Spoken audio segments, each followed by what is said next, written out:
Olá, estamos chegando ao final dos nossos estudos, né? Já está se aproximando a prova final e vamos estudar agora os polinômios, tá? O capítulo 6 da frente C, ok? Eu dividi bastante assim a nossa aula para facilitar o entendimento. Agora, por que a gente tem que estudar polinômios, né? Bom, eu vou dar uma abordagem aqui um pouco diferente do livro, tá? Porque esse tema raramente ele é cobrado no Enem. Tá? Mas é conveniente a gente estudá-lo agora por várias razões. Né? Você pode considerá-lo como uma revisão do 8º ano do ensino fundamental. É muito provável que você já tenha esquecido muitas coisas que você viu lá no 8º, no 7º, no 9º ano. Né? Então aproveite agora essa oportunidade de tirar suas dúvidas, ok? E também, assim, os polinômios, né, eles são utilizados no estudo das funções, né, função afim, função quadrática, função exponencial, várias funções que nós vimos aí. E muitas vezes os alunos ficavam um pouco perdidos porque não lembravam mais dessas coisas, né? Também os polinômios aparecem nas relações das grandezas físicas, na cinemática. Né? Vocês sabem muito bem que a física e a matemática estão muito, mas muito interligadas. Né? E até mesmo em muitas fórmulas químicas aparecem essas expressões. Tá? Então, várias funções e relações que a gente estuda, né, durante o ensino médio necessitam da manipulação de polinômios. Então, considerem essa uma excelente oportunidade de se aprofundar, de melhorar seus conhecimentos nesse tema, ok?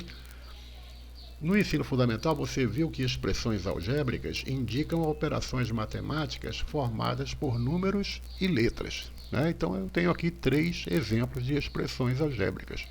Elas contêm números e contêm letras, correto?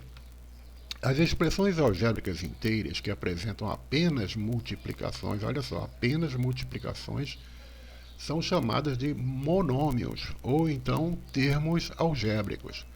Tá? Então aqui eu tenho um monômio, aqui eu tenho um outro monômio, isso aqui também é um monômio, isto é um monômio que por acaso também pode ser escrito desta maneira, tá? Tanto faz. Então todos esses aqui são exemplos de monômios. Por quê?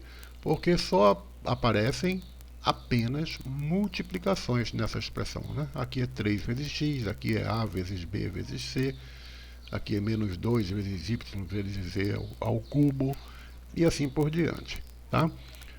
O monômio ele é formado por uma parte numérica, né, chamado de coeficiente numérico, e uma parte de letras, né, a parte literal. Então está aqui, coeficiente numérico, esse númerozinho 7, e a parte literal, esse monte de letrinhas aqui. Né? Agora, a soma algébrica, né, entenda soma algébrica como sendo adição ou subtração, tanto faz. Né? Então, a soma algébrica de monômios não semelhantes recebe o nome de polinômio. Né? Então, aqui, por exemplo, x menos 5, né? Apareceu um sinal de menos, então eu tenho aqui uma subtração. Aqui, olha, 5a ao quadrado menos 3a, né? Subtração, mais 1, adição. Né? Aqui, 4x ao cubo mais 2x ao quadrado menos 8x mais 7. Estão misturados aqui adição e subtração. Tá? Esses monômios não são semelhantes. Por que eles não são semelhantes? Porque as letras que aparecem neles, né, contêm expoentes diferentes. Olha, aqui tem a ao quadrado, aqui tem apenas a. Né? E aqui, na verdade, é a elevado a zero. Aqui, olha, você tem x ao cubo, aqui você tem x ao quadrado, aqui você tem x elevado a 1, e aqui você tem x elevado a zero. Né? Então, são termos que não são semelhantes. Ok? Muito bem. Observe com isto, né, que esta expressão aqui não é um polinômio. Mas por que, professor? Aqui não tem adições e subtrações? Não, porque se você observar, os termos aqui são todos semelhantes. Né? Eu falei que eles só podem ser chamados de polinômios se os termos forem não semelhantes. Né? Aqui é tudo semelhante, todos os expoentes são iguais, as mesmas letras, né, e os mesmos expoentes. Isso aí, na verdade, vale 5x ao cubo, porque se você somar, né, 4 mais 2 são 6, 6 menos 8 é menos 2, menos 2 mais 7 dá 5, né? Então é 5x ao cubo. Esse monte de letrinha aqui vale 5x ao cubo. Portanto, não é um polinômio, é um monômio, correto? Agora, quando um polinômio apresenta apenas dois termos, recebe o nome de binômio. Por exemplo, aqui, né? Você tem aqui a x menos 5, só tem dois termos. Então é um binômio. Se tiver apenas três termos, chama-se trinômio. Aqui, olha, 1, 2, 3. Então isso aqui é um trinômio. Né? Aí se tiver quatro termos, aí não tem nome especial não, é polinômio mesmo, tá? Todos eles aqui são polinômios. Os únicos que recebem nomes especiais são os binômios, porque tem dois termos, e os trinômios, porque tem três termos, ok? Então, como a gente já disse, né, várias das funções e relações que a gente estuda durante o ensino médio e também no ensino fundamental, né, necessitam da manipulação de polinômios. Então vamos aproveitar aí, presta atenção. Né? Neste capítulo a gente vai estudar a definição, os elementos e as operações com os polinômios. Né? Então, olha, por exemplo, o grau de um monômio. Não sei se vocês lembram disso, como é que a gente calcula o grau de um monômio. Ele é dado pela soma de todos os expoentes de sua parte literal. Veja que eu estou falando de um monômio, tá? Então tem aqui um monômio, né? Então, ele é um monômio do sétimo grau. Por quê? Porque se você fizer a soma de todos os expoentes de um monômio, continuo lembrando, insisto, tá? Então você vai ter a 2 mais 2, 4, mais 3, 7. Então este monômio aqui é do sétimo grau, ok? Agora, quando você tiver um polinômio, né, o grau de um polinômio é dado pelo seu termo de maior grau. Atenção aqui. Por exemplo, aqui eu tenho um binômio. Qual é o termo de maior grau? É 1. Então ele é um binômio de primeiro grau. Correto? Aqui, olha, 5a ao quadrado menos 3a mais 1. Né? Qual é o termo que tem o maior grau? É este aqui. E qual é o grau dele? 2. Então ele é um trinômio do segundo grau. Ah, tá, professor. E esse daqui então é do terceiro grau? Não. Parece, mas não é. Porque se você observar, olha só, o grau deste monômio aqui é 3, né? Mas o grau deste monômio aqui é quanto? É 5. Olha lá, é a soma dos expoentes. Como aqui tem duas letras, né? Então é 2 mais 3 vai dar 5. Então a gente diz que este polinômio todo, ele é do grau 5. Mas eu já aviso para vocês, a gente não vai lidar com esse tipo de polinômio, tá? A gente vai lidar mais com polinômios onde aparece apenas uma letra, ok? Então, é conveniente que o polinômio esteja ordenado, tá? Ordenado segundo as potências decrescentes da variável considerada. Pode ser decrescente ou crescente, mas é mais comum a gente usar, né, a ordenação decrescente. Né? Por exemplo, aqui, olha, este polinômio aqui, ele está desordenado. Né? Tem um x elevado ao quadrado, aqui seria o x elevado a zero, né, que a gente não escreve, aqui é o x ao cubo, aqui é x elevado a 1, está desordenado. Então, se a gente colocar em ordem direitinho, olha, né, então o que tem maior grau vem na frente, né, 4x ao cubo, depois o que é ao quadrado, então 2x ao quadrado, depois o que é elevado a 1, menos 8x elevado a 1. E aqui é como se fosse x elevado a zero, né? Então, como eu destaquei aqui, para ficar mais fácil a gente entender. Só que a gente não escreve x elevado a 1, a gente escreve apenas x. E x elevado a zero, como vale 1, e um elemento neutro na multiplicação, né? Ficaria 7 vezes 1, dá 7. Aí a gente escreve só 7 mesmo, para simplificar. Ok? Então, valor numérico e raiz de um polinômio. Dado um polinômio, p de x, substituindo a variável x por um número alfa e efetuando os devidos cálculos, obtemos p de alfa, que é o valor numérico de p de x para x igual a alfa. Professor, não entendi nada. É normal, realmente numa primeira leitura a gente não entende mesmo, né?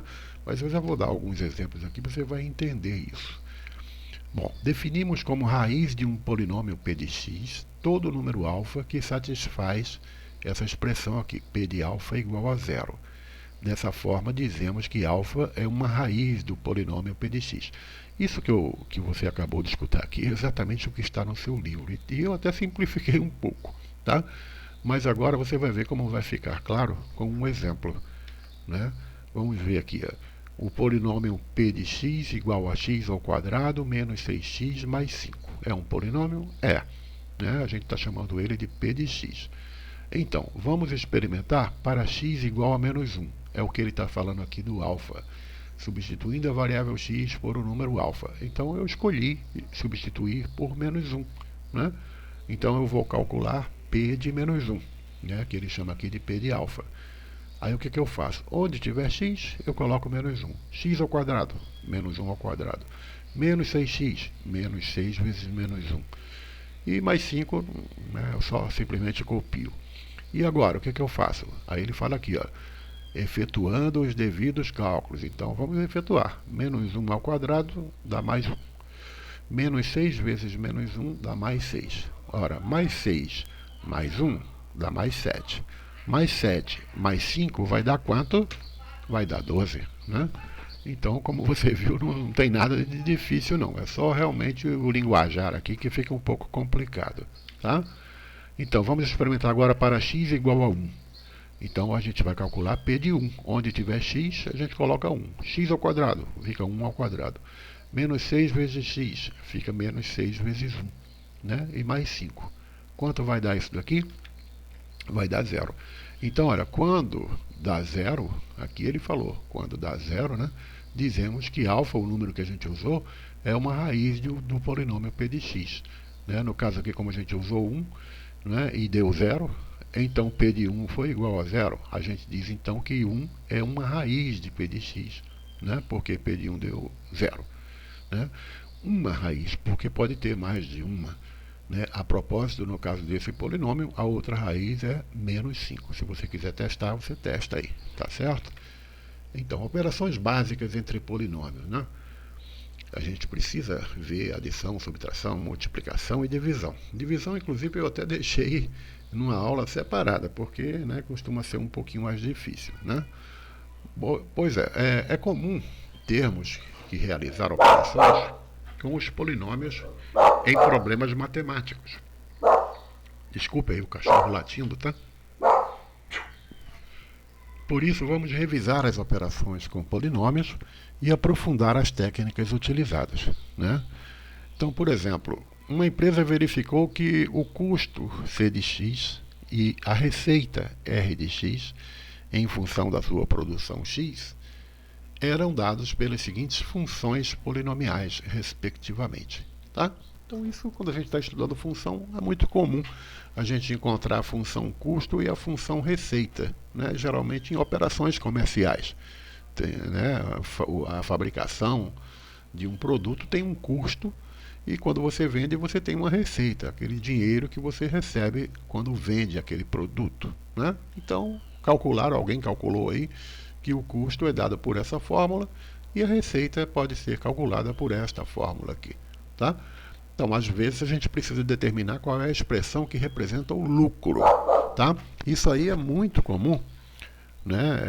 Aliás, é muito necessário, né, você entender esse conceito de lucro, não é difícil, né? Que o lucro é definido como sendo a receita menos o custo. Né?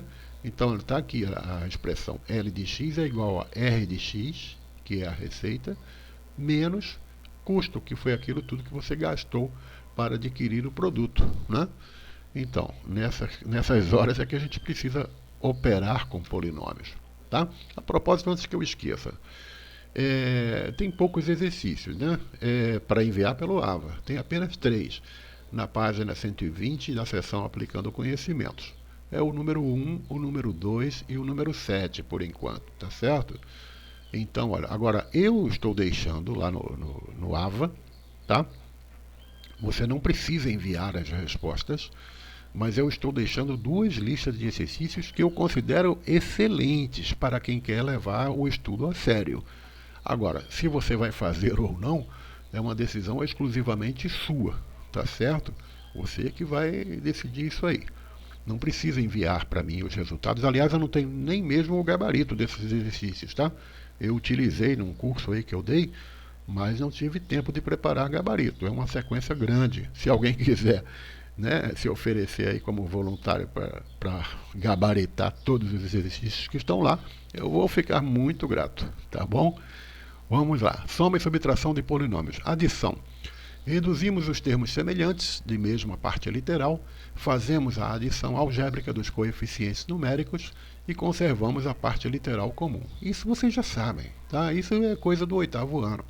Então, por exemplo, aqui, ó, eu tenho aqui 2a ao quadrado, b menos 10ab mais 7b ao cubo. E eu quero somar com este outro polinômio aqui. O que eu vou fazer? Né? Primeiro eu vou eliminar os parênteses, né? Retirei os parênteses, como aqui é um sinal de mais, não tem nenhum problema, é só remover os parênteses mesmo. Depois eu vou agrupar os termos semelhantes, né? Para reduzi-los. O que é isso, professor? Aqui, ó, por exemplo, 2a ao quadrado b. Né? Qual é o outro termo que é semelhante a esse? É esse daqui, olha, menos 8a ao quadrado b. Tem que procurar com atenção para não se confundir, tá? Então eu posso operá-los, eu posso colocá-los um juntinho do outro para fazer as contas. Geralmente a gente faz isso mentalmente. Aqui eu estou colocando explicitamente para você entender o que está acontecendo, tá? Então aqui, ó, esse outro termo, menos 10ab. Qual é o outro semelhante dele? É esse daqui, ó, menos 3ab. Então eu coloco um junto do outro, né? Esse 7b ao cubo, qual é o semelhante? 5b ao cubo. Coloco eles dois juntos. O 9a não tem ninguém semelhante a ele, eu simplesmente copio e faço a redução, né? 2 menos 8 vai dar menos 6. Aqui, aí conservo a parte literal, a ao quadrado b. Né? Aqui, menos 10 menos 3 vai dar menos 13ab, que é a parte literal. 7 mais 5 vai dar 12b ao cubo, que é a parte literal. E o 9a, né, não tem semelhante, é só copiar ele mesmo, ok? A ideia é essa aí. Um outro conceito que a gente precisa ver, para a gente ver a subtração, é o conceito de oposto de um polinômio. Né? Então, devemos fazer o oposto de cada termo de um polinômio. Por exemplo, é como a gente vê assim, se a gente tem o número 5, qual é o oposto de 5? É menos 5. Né? Se nós temos menos 3, qual é o oposto de menos 3? É mais 3.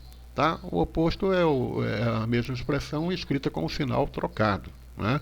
Por exemplo, aqui, ó, qual é o oposto de 3x ao quadrado menos 2x? É representado aqui por esse sinal de menos aqui na frente da expressão entre parênteses. Tá? Então, aí o que a gente faz? Fazermos o oposto de cada termo. Então, 3x ao quadrado virou menos 3x ao quadrado. Menos 2x virou mais 2x. Então, aqui está o oposto desta expressão aqui. Tá? Então, na subtração, a gente elimina os parênteses fazendo o oposto da segunda expressão. Né? E depois reduzimos os termos semelhantes. Então, por exemplo, aqui, se eu tenho este polinômio menos este outro, observe que ele está entre parênteses. Né? O que eu vou fazer? Eu vou repetir o primeiro e escrever o oposto do segundo. Então vai ficar menos 3x ao quadrado mais 2x. Aqui era menos 2x, ficou mais 2x. Né? Então, fazendo a redução dos termos semelhantes, né, era 5 menos 3 deu 2. Né? 5x ao quadrado menos 3x ao quadrado deu 2x ao quadrado. Né? E aqui 6x mais 2x deu mais 8x. Tá? Então, este é o resultado da subtração. Né? Uma questão resolvida aí do livro. Dados os polinômios tais aqui, olha, a de x e b de x, né, que são esses que ele deu aqui, calcule a de x mais b de x. Tudo que ele está dizendo é para a gente somar essa expressão com essa. Só isso que ele quer dizer. Né? O que a gente vai fazer? Vamos escrever as duas expressões, uma ao lado da outra, né, eliminar os parênteses, né, e iniciar a redução dos termos semelhantes. Né? Então, vamos lá. Aqui, o termo independente, né, aqui é 3, que não tem x colado com ele, né, é o 3 e também o 5. Olha, né? Então, eu juntei eles aqui, é 3 mais 5. O x, qual é o semelhante dele? É o menos x. Então, é como se fosse 1 menos 1. Né? 1 menos 1x. Escrevi aqui. O x ao quadrado tem um menos 3 e aqui, olha, mais 4. Aí eu escrevi os dois aqui, juntinho do outro. Né? Isso chama-se reduzir os termos semelhantes. né? E assim por diante. Na verdade, esta operação aqui, né, essa etapa aqui, a gente faz mentalmente, né? Aqui está escrito para a gente entender, mas isso aqui a gente faz mentalmente para não perder tempo, tá? Então, realizando essas operações, a gente chega à conclusão de que somar isto com isto dá como resultado isto aqui, tá? Agora, observe que essa expressão aqui, né, 8 mais x ao quadrado menos 4x ao cubo mais 5x à quarta, ela pode ser escrita na ordem, né, decrescente. Olha, 4, 3, 2, opa, mas está faltando coisas aqui, né? Olha só, 4, 3, 2, está faltando 1 aqui. Como é que a gente pode fazer isso, né? Na verdade, gente, existem situações, em geral você não precisa se preocupar com isso, tá? Mas vai aparecer situações aí, principalmente quando a gente estiver estudando divisão, onde vai ser necessário a gente completar essas partes que estão faltando, tá? Para ficar na ordem direitinho, olha, 4, 3, 2, 1, 0, certo? Mas, por enquanto, não se preocupa com isso aqui não. A gente diz que esse tipo de expressão aqui está na sua forma completa, tá certo? Não está faltando nada, está na forma completa. Então, no próximo vídeo, a gente vai estudar multiplicação.